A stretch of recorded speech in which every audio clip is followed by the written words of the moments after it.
Hello, I'm David Hughes. Welcome to Your Perfect Body, the podcast of the Esoteric Teaching Community.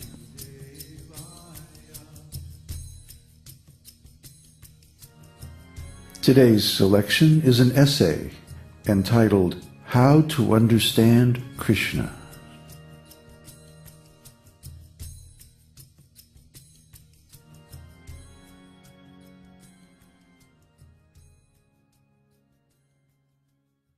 Here we continue our detailed study of the second chapter of Bhagavad-gita. At Arjuna's request, Kṛṣṇa has brought the chariot between the two armies.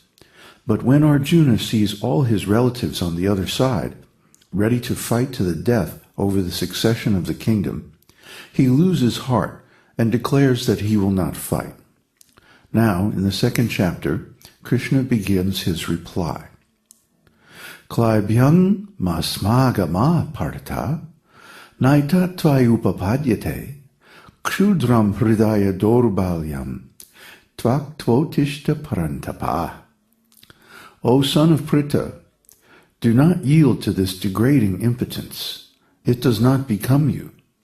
Give up such petty weakness of heart, and arise, O chastiser of the enemy. Bhagavad-gita 2:3. Here, Bhagavan, Kṛṣṇa, is encouraging Arjuna, ksudram hrdaya-daurbalyam, conquer this weakness of heart. For a kshatriya, a great king and warrior like you, to speak like that, no, I cannot kill my kinsman, I am giving up my weapons. This is weakness, cowardice. Why are you doing all this nonsense?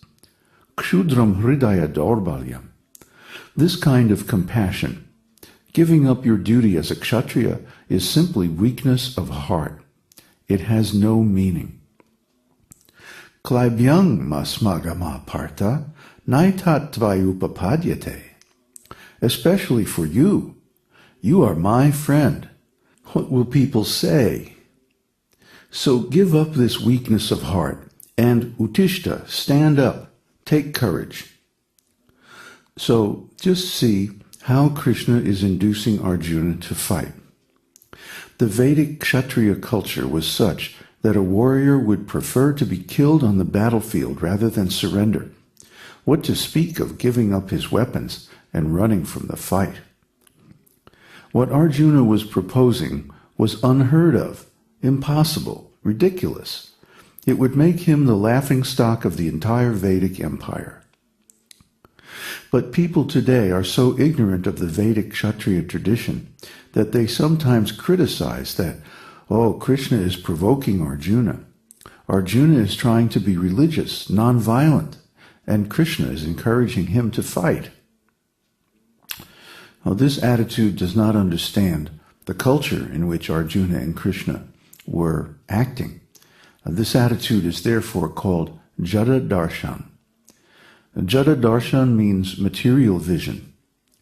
Actually, jada means retarded, an idiot. Only an idiot would think that Arjuna was actually afraid of fighting. Arjuna was the greatest warrior in the world.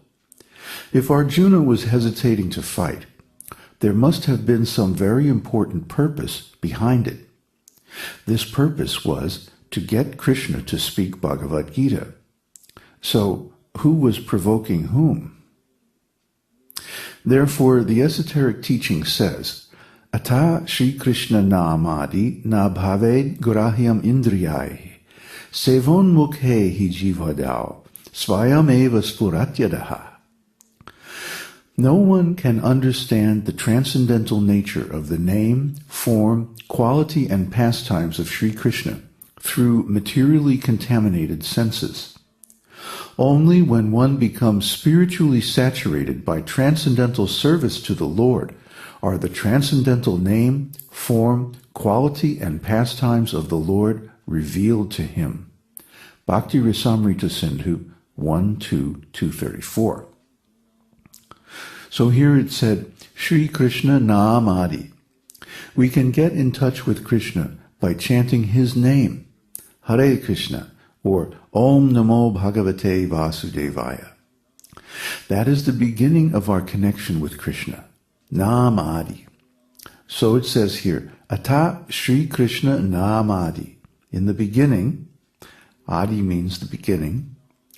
Spiritual life begins with controlling the tongue. Become a vegetarian. Purify the tongue and chant the holy name of God, Kṛṣna, Govinda, or Vasudeva. In material consciousness, we have no connection with Kṛṣna.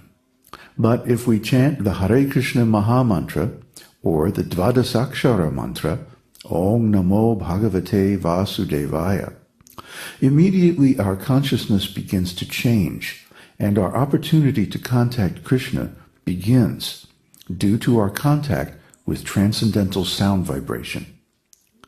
This chanting process has to be practiced for some time. Not that you can chant once or twice and immediately realize Kṛṣna. That is not possible unless one is already very advanced from a previous lifetime. So, Shri Kṛṣna Nam Adi. Nam means name, but devotional service to Kṛṣna is not only chanting the holy name. Adi, that is the beginning.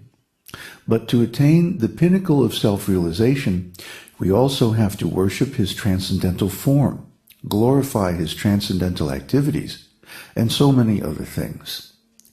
Shravanam kirtanam Vishnu, smaranam padasevanam, archanam vandanam dasyam, sakyam atma nivedanam.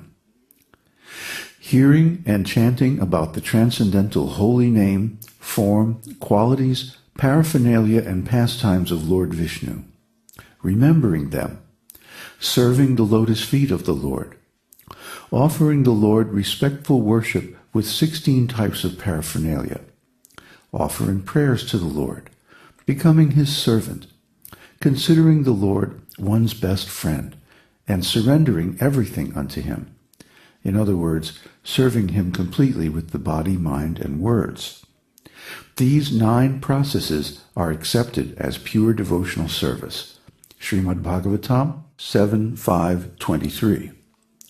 So, Shravanam Kirtanam, hearing and glorifying or describing about Kṛṣna, his activities and so on, is the beginning of devotional service. Then there is Kṛṣna's beautiful transcendental form. Rupa means form. Nama, Rupa, Lila. Lila means pastimes. Guna means quality. Sangha means his entourage, his personal associates. All these aspects of Kṛṣna's appearance are transcendental. Nothing connected with Kṛṣna is material. But unless one knows the difference between material and spiritual, and can recognize the spiritual energy when we encounter it, we will not be able to appreciate Kṛṣna. Here's that shloka again. Ata Shri Kṛṣna Namadi na bhaved grahyam indriyai sevon mukhe hi jivadau svayam eva sfuratyadaha. No one can understand the transcendental nature of the name, form, quality, and pastimes of Sri Kṛṣna through materially contaminated senses. Only when one becomes spiritually saturated by transcendental service to the Lord are the transcendental name, form, quality, and pastimes of the Lord revealed to him. Na bhaved graham indriyai. By our ordinary material senses, we cannot understand Sri Kṛṣna's name, his form, his pastimes, qualities, or entourage. If we rely on our bodily senses, we will mistake all these things for material objects. Therefore, transcendental knowledge of the absolute truth is required, and that knowledge also comes from Kṛṣna.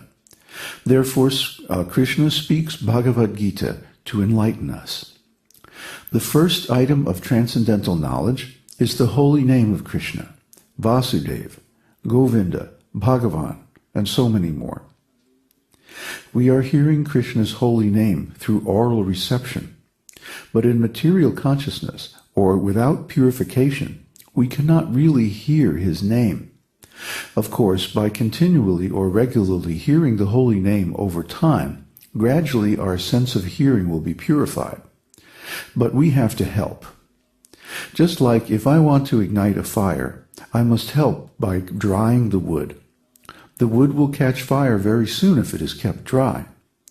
Similarly, simply chanting will always help us, but it will take time. If we chant regularly every day,